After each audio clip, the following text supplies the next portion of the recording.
Good morning, students of class 9th. In my previous video, we were discussing about Newton's first law of motion.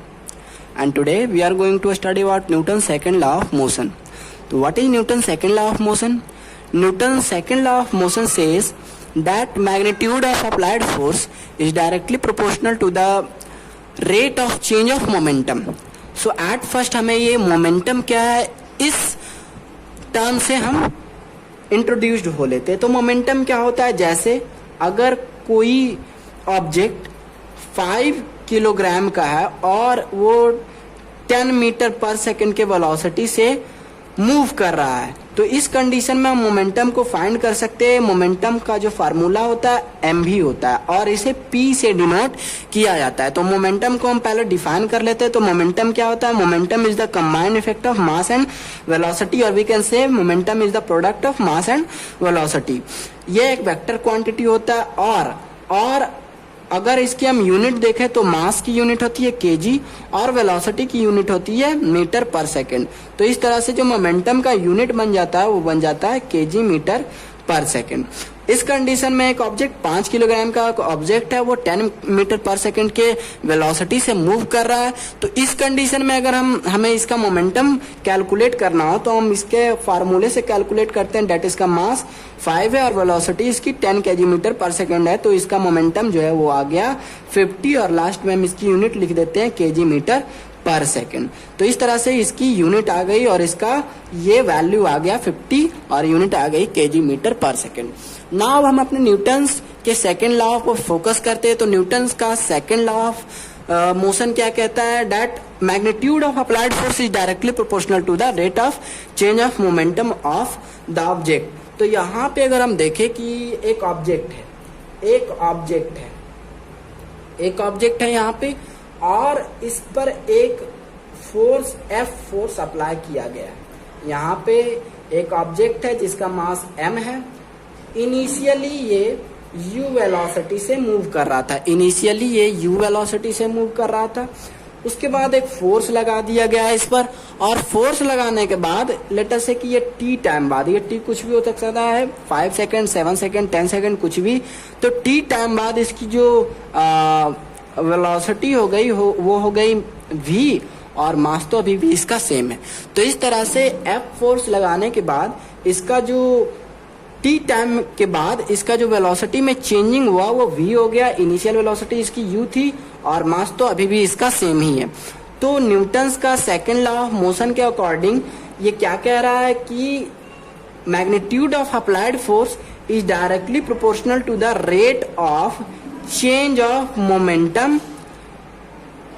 तो rate of change of momentum को हम यहाँ पे delta p by delta t और हम dp by dt से भी calculate कर सकते हैं. dp बाई dt हमें instantaneous rate of change of momentum को देता है, और delta p by delta t जो होता है वो हमें एवरेज चेंज ऑफ मोमेंटम देता है. तो अभी हम दोनों इस पे ज्यादा जाएंगे नहीं, हम पहले तो चेंज ऑफ मोमेंटम को कैलकुलेट करते हैं, बिकॉज ये आगे का टर्म हो जाता है. तो पहले आप समझ लो कि यहाँ पे rate of change of momentum को हमें कैलकुलेट करना है. तो rate of change of momentum को कैलकुलेट हम कर कैसे सकते हैं? एट फर्स्ट हम देखते हैं यहाँ पे इसकी जो फाइनल, यहाँ पे जो है ये इसका फाइनल मोमेंटम हो गया, और यहाँ पे आप लोग देख सकते हो ये इसका इनिशियल मोमेंटम हो गया. तो इस तरह से हम चेंज ऑफ मोमेंटम को तो पहले कैलकुलेट कर सकते हैं. हम चेंज ऑफ मोमेंटम को कैलकुलेट कर लेते हैं. और वो चेंज ऑफ मोमेंटम कैसे हम कैलकुलेट कर सकते हैं? हम फाइनल मोमेंटम में इनिशियल मोमेंटम यहाँ पे सब्ट्रैक्ट करके इसे कैलकुलेट कर सकते हैं. तो इस तरह से चेंज ऑफ मोमेंटम यहाँ पे क्या हो जाएगा? mv minus mu. सिमिलरली अगर यहाँ पे हमें ये कहा जाए कि आप rate of change of momentum calculate करो, तो rate of change of momentum को हम कैलकुलेट कर सकते हैं. रेट ऑफ चेंज ऑफ जो मोमेंटम यहाँ पे होगा, rate of change of momentum जो यहाँ पे होगा वो हो जाएगा mv minus mu by t. जैसे हम rate of change of velocity को कैलकुलेट किया करते थे, आपको याद होगा एक्सेलरेशन में हम rate of change of velocity को कैलकुलेट करते थे.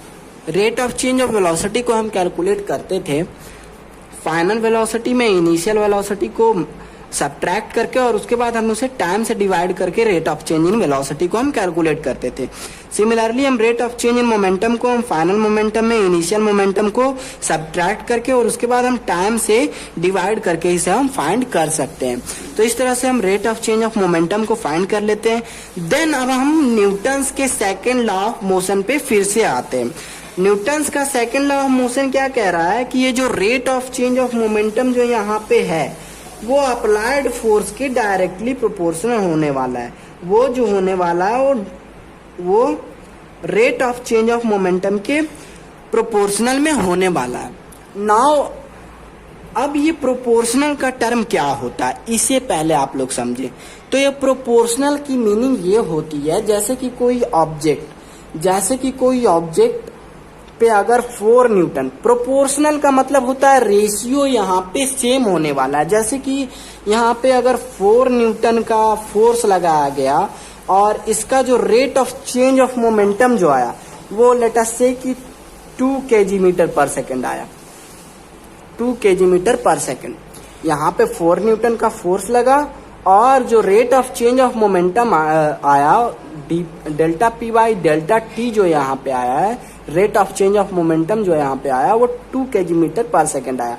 तो प्रोपोर्शनल क्या कहता है कि अगर यहाँ पे 8 न्यूटन का फोर्स लगेगा तो ये रेशियो सेम रहेगा, मींस ये अब 4 kg मीटर पर सेकेंड। जैसे कि 4 न्यूटन फोर्स लगा तो इसमें rate of change of momentum 2 kg metre पर सेकेंड स्क्वायर आया, और अगर यहाँ पे 8 न्यूटन का फोर्स लगेगा तो यहाँ पे rate of change of momentum जो होगा वो एकदम सेम रेशियो में होगा। वही कहता है ये प्रोपोर्शनल, मींस ये जो फोर्स जब हम एग्जर्ट करेंगे तो उसमें जो rate of change of momentum जो आने वाला है वो सेम रेशियो में रहने वाला है। सिमिलरली अगर हम यहाँ पे 10 न्यूटन का फोर्स लगाएं तो जैसे कि हम देख रहे हैं कि यहाँ पे फोर्स और rate of change of momentum में 2:1 का रेशियो है, तो यहाँ पे भी 2:1 का रेशियो रहेगा और इस बार जो आएगा वो आ जाएगा 5 kg मीटर पर सेकेंड स्क्वायर।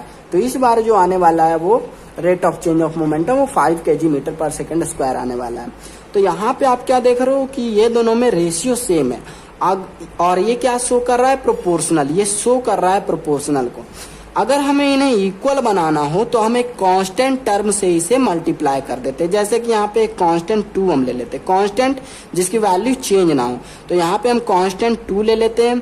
यहाँ पे एक अगेन हम एक कांस्टेंट 2 ले लेते हैं और यहाँ पे भी हम एक कांस्टेंट 2 ले लेते हैं। तो आप देख रहे हो ये कांस्टेंट जो है वो सब में सेम है, और जब हमने इसे कांस्टेंट से मल्टीप्लाई कर दिया है तो आप क्या देख रहे हो, अब ये जो प्रोपोर्शनल का साइन था वो क्या हो गया, अब वो चेंज करके इक्वल के साइन में कन्वर्ट हो गया, क्योंकि अब देखो आप RHS और LHS सेम है।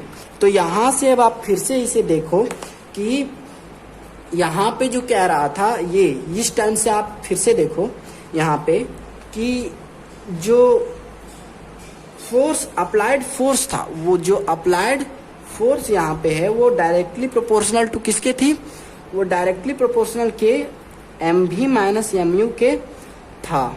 वो फोर्स जो था वो डायरेक्टली प्रोपोर्शनल था MV minus MU by T के। यहाँ पे हम क्या कर देते हैं, यहाँ पे ये प्रोपोर्शनल का साइन हटाने के लिए एक कांस्टेंट, इसी टाइप का कोई कांस्टेंट हम K ले लेते हैं। अब ये K कांस्टेंट ले लेने के बाद ये क्या हो जाएगा, K कांस्टेंट ले लेने के बाद ये इक्वल में हो जाएगा, और यहाँ पे M दोनों में कॉमन है तो यहाँ पे M को हम कॉमन कर लेते हैं और V minus U by T हम इसे लिख देते हैं। अब अभी हमने ये भी देखा था पिछले चैप्टर में कि एक्सेलरेशन क्या होता था, V minus U by T के इक्वल में था। तो हम यहाँ पे क्या कर सकते हैं, हम यहाँ पे लिख सकते हैं कि F is equal to KMA।